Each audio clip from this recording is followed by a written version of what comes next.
আমরা এখন বর্তমানে যে ভুক্তভোগী তার সংখ্যাই বেশি। গ্লোবাল বিএফএস থেকে আমাদের ভিসা দেওয়া হচ্ছে না, নুলস্তার জমা নেওয়া হচ্ছে না, পাসপোর্ট ফেরত দিচ্ছে।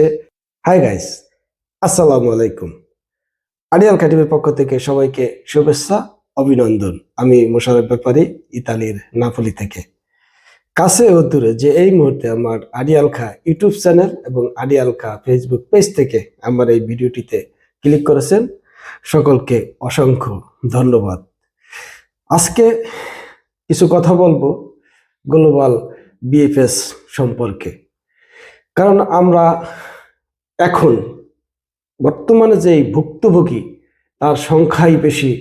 গ্লোবাল বিএফএস থেকে আমাদের ভিসা দেওয়া হচ্ছে না, নুলস্তার জমা নেওয়া হচ্ছে না, পাসপোর্ট ফেরত দিচ্ছে, তাদেরকে ডেকে হয় ভিসা নাহলে রিজেক্ট লেটার, কোনোটাই দিচ্ছে না। এই সমসাময়িক বিষয় টুকিটাকি কিছু আপনাদের সম্মুখে কথা বলবো।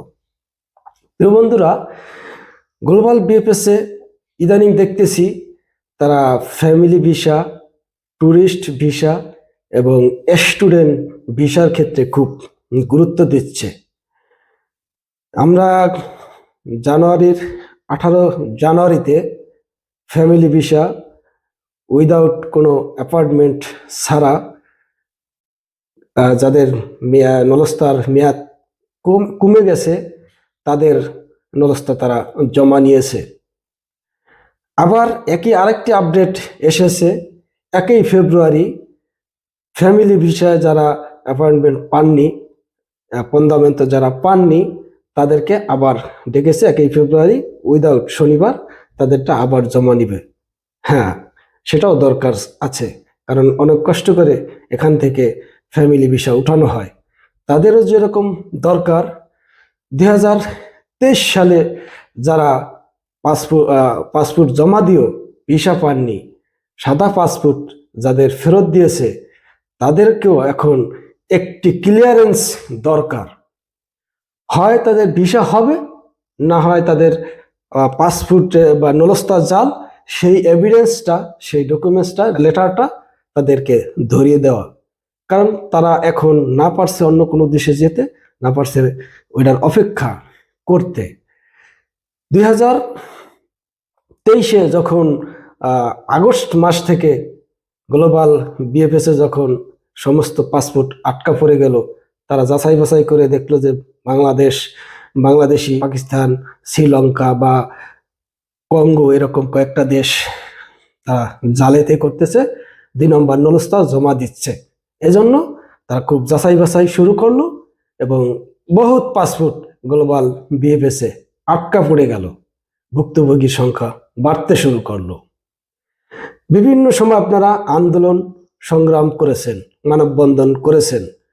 তারপরে ইতালি থেকে কিছু অভিজ্ঞ লোক বাংলাদেশ থেকে মিলে একটা প্রতিনিধি দল যখন মানববন্ধনের পরে ইতালিয়ান যেই বাংলাদেশে দূতাবাস, সেখানে যাওয়ার পর অ্যাম্বাসিডার আপনাদের আশ্বস্ত করেছিল যে হ্যাঁ, 2024 সালের ফেব্রুয়ারি মাসের যে এই নলস্তাটি জমা করা হবে, তাদেরকে আর মৌখিক কোনো ডেট দেওয়া হবে না।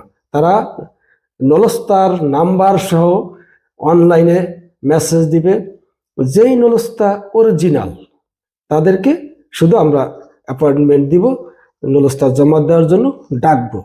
যাদেরটা অরিজিনাল না তাদেরকে আর ডাকা হবে না। আমার প্রশ্ন, আপনারা আইন করলেন, মেসেজ দেওয়ার পরে তাদের অ্যাপয়েন্টমেন্ট দিলেন, তাদের একটি তারিখও জমা নেওয়ার জন্য দিলেন, পরবর্তীতে যখন জমা দেওয়ার 1 দিন আগে বা 2 দিন আগে তাদের আবার মেইল করে জানিয়ে দিলেন যে পরবর্তীতে আপনাদেরকে ডাকা হবে। তারপরেও কিন্তু অনেকেরই 3 মাস 4 মাস চলে গেছে, এখনো কিন্তু ডাকার কোনো নাম নিশানা নেই। তারা কিন্তু তাদের নলস্তা এবং হাতে নিয়ে অবশ্য ঘরে বসে আছে। হয় তাদের ডেকে যাচাই বাছাই করে বাদ দিয়ে দেন, আর না হয় তাদের পাসপোর্ট ভিসা জমা নেন। একটা করেন। আপনাদের জনবল সংকট, সেটা আমরা শুনেছি, তাও মোটামুটি আপনারা রিকভার করেছেন জনবল। এখনো কাজের অনেক ধীর গতি। যেই 35,000 পাসপোর্ট আপনারা ফেরত দিয়েছেন, তারও খুব সীমিত আকারে আপনারা ডেকে রিজেক্ট লেটার দিতেছেন বা ভিসা দিচ্ছেন খুব কম। আমাদের প্রশ্ন, যাদের সাদা পাসপোর্ট ফেরত দিয়েছেন তাদেরকে যদি নলস্তা অরিজিনাল হয় ভিসা দিবেন, নলস্তা ফেক হলে তাদেরকে রিজেক্ট লেটার ধরিয়ে দেন। 24-এর যত নলস্তা আছে অ্যাপয়েন্টমেন্টের ডেট পেয়েও জমা দিতে পারতেছে না, তাদেরকে আপনারা খুব শীঘ্র ডেকে জমা নিয়ে যাচাই বাছাই করে তাদেরকেও বিদায় করে দেন, হয় এপাশ নালে ওপাশ। ফ্যামিলি ভিসা ক্ষেত্রে হয়তো গুরুত্ব দিচ্ছেন, দেওয়া উচিত বলে আমি মনে করি এই বিষয়টি নিয়ে সবারই সজাগ থাকা উচিত, সবারই কথা বলা দরকার। এবং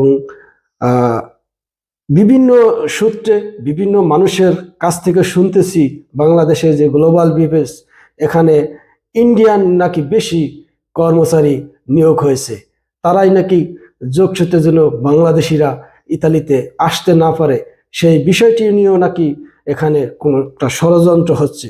আমি আশা করি বাংলাদেশের যারা দায়িত্বপ্রাপ্ত কর্মকর্তা তাদের দৃষ্টি আকর্ষণ করছে, এই বিষয়টি আপনারা খতিয়ে দেখবেন আসলে কি বিষয়টি সঠিক কি না।